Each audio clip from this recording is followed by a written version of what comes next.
বসবো তো এই নাও।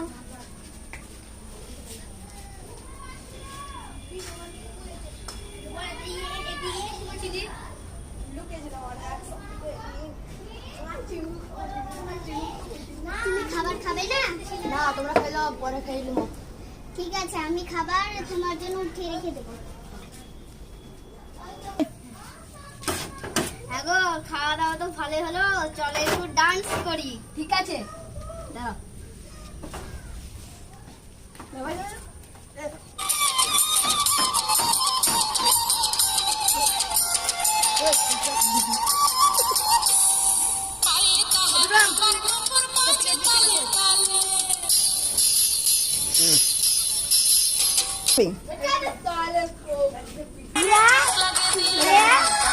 ছিল